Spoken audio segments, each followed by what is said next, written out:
Class 9 আজকের ক্লাসে সবাইকে ওয়েলকাম। আজকে আমরা আলোচনা করব রাদারফোর্ডের পরমাণু মডেল। আগের ক্লাসে আমরা দেখেছিলাম রাদারফোর্ডের আলফা কণা বিচ্ছুরণ পরীক্ষা। তো সেই পরীক্ষা থেকে পরমাণু মডেল সম্পর্কে রাদারফোর্ড বেশ কিছু একটা প্রস্তাব করেছিলেন, সেটাই রাদারফোর্ডের পরমাণু মডেল নামে পরিচিত। তাহলে রাদারফোর্ডের পরমাণু মডেলটা কিরকম? একদম কেন্দ্রে পরমাণুর সমস্ত ধনাত্মক আধান এবং সমস্ত ভর কেন্দ্রীভূত আছে, একে বলা হচ্ছে নিউক্লিয়াস। তাহলে নিউক্লিয়াসে পরমাণুর সমগ্র ভর এবং সমগ্র ধনাত্মক আধান কেন্দ্রীভূত আছে। আরেকটা, তাহলে 1 নম্বর পার্ট পরমাণু দুটো অংশে ভাগ করছি। 1 নম্বর পার্ট হচ্ছে নিউক্লিয়াস, আর 2 নম্বর নিউক্লিয়াসকে কেন্দ্র করে বৃত্তাকার কক্ষপথে ইলেকট্রন আবর্তন করছে। এই কক্ষপথে আছে ইলেকট্রন, এখানে আছে ইলেকট্রন। তো পরমাণুর সেকেন্ড অংশ দাঁড়ালো নিউক্লিয়াস বহির্ভূত ইলেকট্রন। নিউক্লিয়াস বহির্ভূত ইলেকট্রন।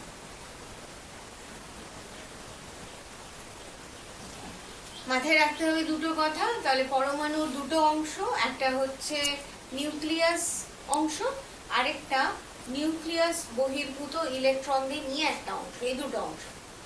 এবার কিভাবে রয়েছে সমগ্র ধনাত্মক আধান, মানে যত প্রোটন পরমাণুতে প্রোটনের জন্য ধনাত্মক আধান এসেছে, তাহলে সমস্ত ধনাত্মক আধান এবং ভর, যেহেতু নিউক্লিয়াসের ভরটাই পরমাণুর ভর ধরবো আমরা, তার কারণ প্রোটনের ভর ইলেকট্রনের ভরের তুলনায় বেশি। আমরা দেখেছি কত গুণ বেশি। সমগ্র প্রোটনগুলো এইখানে নিউক্লিয়াসের মধ্যে এইরকম এক জায়গায় গাদাগাদি করে রয়েছে, আর ইলেকট্রনগুলো নিউক্লিয়াসকে ঘুরে কেন্দ্র করে বিভিন্ন কক্ষপথে আবর্তন করছে। যেভাবে সূর্যের চারিদিকে পৃথিবী আবর্তন করছে, বিভিন্ন কক্ষপথে বিভিন্ন গ্রহরা আবর্তন করছে, সেই রকম। তো এই ক্ষেত্রে দুটো বল কাজ করছে ইলেকট্রনটার ওপর। একটা হচ্ছে নিউক্লিয়াস ধনাত্মক, ইলেকট্রন ঋণাত্মক। এই ধনাত্মক আর ঋণাত্মকের মধ্যে কাজ করছে কুলম্বীয় আকর্ষণ বল। কুলম্বীয় আকর্ষণ বল, স্থির তড়িৎ আকর্ষণ বল একে বলে। এই আকর্ষণ বলটা কিরকম হয়ে থাকে? এই আকর্ষণ বলের মানটা এই আধানের গুণফলের সমানুপাতিক হয়। যদি দুটো, এক প্রোটনের আধান ZE প্লাস আর E মাইনাস আর দূরত্বের বর্গের ব্যস্তানুপাতিক হয়, এই বলটা এইরকম হয়ে থাকে। তাহলে এর মধ্যে কাজ করছে একটা স্থির তড়িৎ আকর্ষণ বল, যেটা এদিকে কাজ করছে, আর এই ঘূর্ণনের জন্য ইলেকট্রনের মধ্যে একটা অপকেন্দ্রিক বল কাজ করছে, সেটা এই বরাবর কাজ করছে।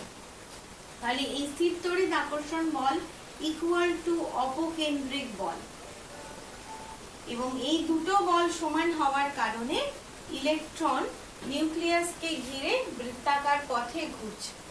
তাহলে রাদারফোর্ডের পরমাণু মডেলটা কেমন দাঁড়ালো? 1 নম্বর, প্রতিটি পরমাণুর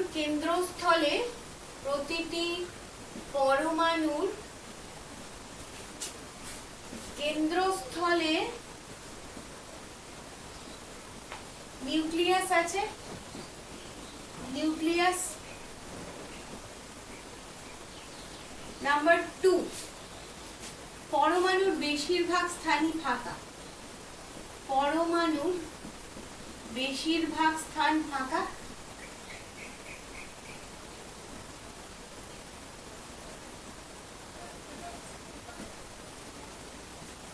নাম্বার 3, সমগ্র ধনাত্মক আধান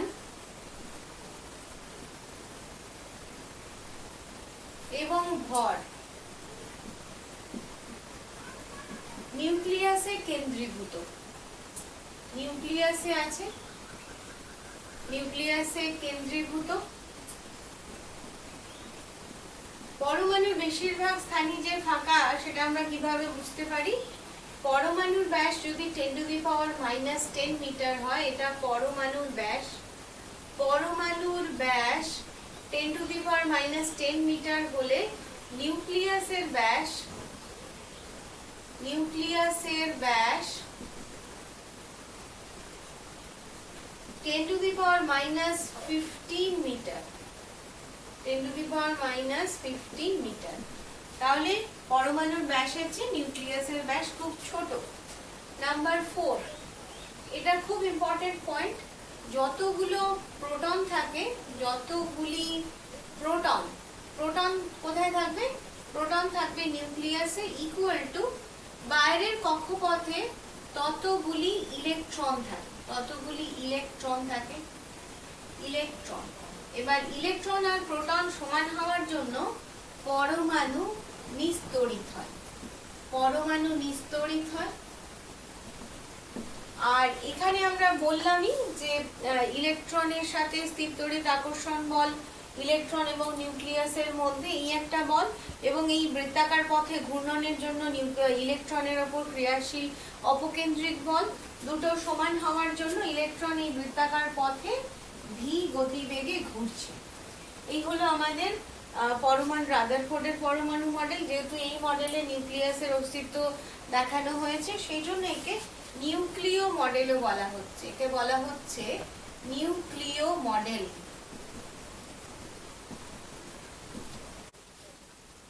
রাদারফোর্ডের পরমাণু মডেলের ত্রুটি।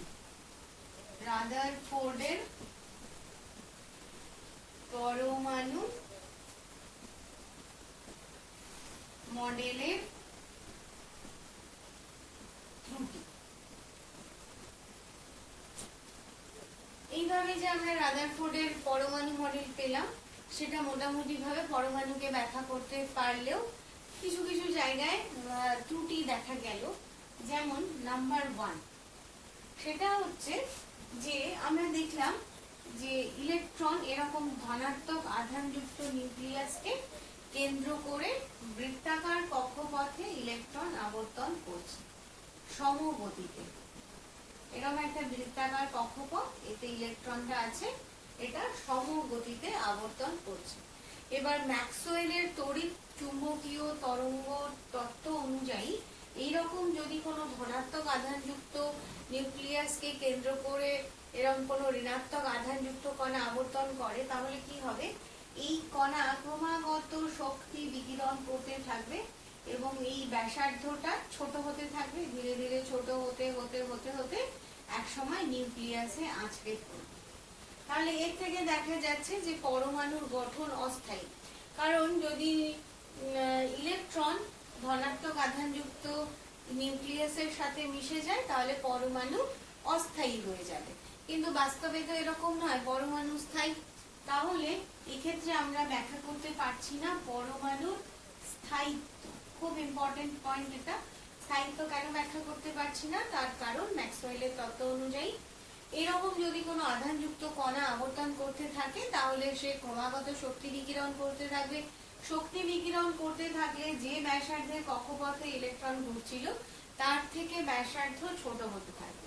ব্যাসার্ধ ছোট হতে হতে একসময় নিউক্লিয়াসে এসে ইলেকট্রনটা আছড়ে পড়বে, এবং নিউক্লিয়াসের সাথে যে ইলেকট্রন মিশে যাবে, তার মানে পরমাণুর গঠন অস্থায়ী হয়ে যাবে। তাহলে এইখানে আমরা একদমই ব্যাখ্যা করতে পারছি না পরমাণুর স্থায়িত্ব। আসল পয়েন্টে আমরা ব্যাখ্যা করতে পারলাম না। নাম্বার 2, এইভাবে যখন ইলেকট্রন ক্রমাগত শক্তি বিকিরণ করছে, ক্রমাগত একই রকম ভাবে শক্তি বিকিরণ করলে আমাদের নিরবিচ্ছিন্ন বর্ণালী পাওয়ার কথা। নিরবিচ্ছিন্ন বর্ণালী পাওয়ার কথা, কিন্তু আসলে যেটা উৎপন্ন হয় সেটা হচ্ছে রেখা বর্ণালী বলে তাকে, বা বিচ্ছিন্ন বর্ণালী বলে। রেখা বর্ণালী বা বিচ্ছিন্ন বর্ণালী বলে। যেমন হাইড্রোজেনের রেখা বর্ণালী। হাইড্রোজেনের রেখা বর্ণালী কাকে বলবো আমরা? কম চাপে হাইড্রোজেন গ্যাসের তড়িৎ ক্ষরণ করলে ভিন্ন তরঙ্গ দৈর্ঘ্য বিশিষ্ট কিছু রেখা পাওয়া যায়। যে এই কম চাপে যখন আমরা তড়িৎ ক্ষরণ করছি, তখন একটা আলোক নির্গত হয়, তাকে যদি স্পেকট্রোস্কোপ যন্ত্রে পরীক্ষা করা যায় তাহলে ভিন্ন তরঙ্গ দৈর্ঘ্য বিশিষ্ট কিছু রেখা পাওয়া যায়, তাদেরকে আমরা রেখা বর্ণালী বলি। এই রেখাগুলো দৃশ্যমান অঞ্চলে যেগুলো থাকে সেটা হচ্ছে লাল, নীলাভ, সবুজ আর নীল আর বেগুনি, এগুলো দৃশ্যমান অঞ্চলে থাকে। তার মানে রেখা বর্ণালী এইরকম হবে। রেখা বর্ণালী এরকম একটা নির্দিষ্ট দূরত্বে কিছু রেখা পাওয়া যাবে, এটাকে আমরা বলছি রেখা বর্ণালী। বাকি জায়গাগুলো কিন্তু অন্ধকার থাকে। তাহলে রেখা বর্ণালীর অস্তিত্ব, পরমাণুর যে রেখা বর্ণালীর অস্তিত্ব, সেটাও কিন্তু রাদারফোর্ডের পরমাণু মডেল ব্যাখ্যা করতে পারছে না। রাদারফোর্ডের পরমাণু মডেল তাহলে পরমাণু স্থায়িত্ব এবং পরমাণুর বর্ণালী ব্যাখ্যা করতে পারছে না, যদিও মোটামুটি পরমাণুর গঠন সম্পর্কে আমরা একটা ধারণা পেয়ে গেলাম। কিন্তু যেহেতু এই দুটো জিনিস আমরা ব্যাখ্যা করতে পারছি না এই মডেল দিয়ে, সেই জন্য আমাদের নতুন মডেলের প্রয়োজন হবে এবং সেটা কিন্তু ক্লাস 9-এর সিলেবাসেই আছে। তাহলে সেই মডেলটা হচ্ছে বোরের মডেল, সেটা আমরা পরবর্তী ক্লাসে আলোচনা করব। তোমরা মন দিয়ে ভিডিও দেখতে থাকো এবং তোমাদের ধারণা পরিষ্কার করো, যাতে পরবর্তী ক্লাসে তোমাদের ফিজিক্যাল সায়েন্স, কেমিস্ট্রি, ফিজিক্স সব খুব ইজি হয়ে যায়। মন দিয়ে ভিডিও দেখো, শেয়ারও করো আর ভালো থেকো।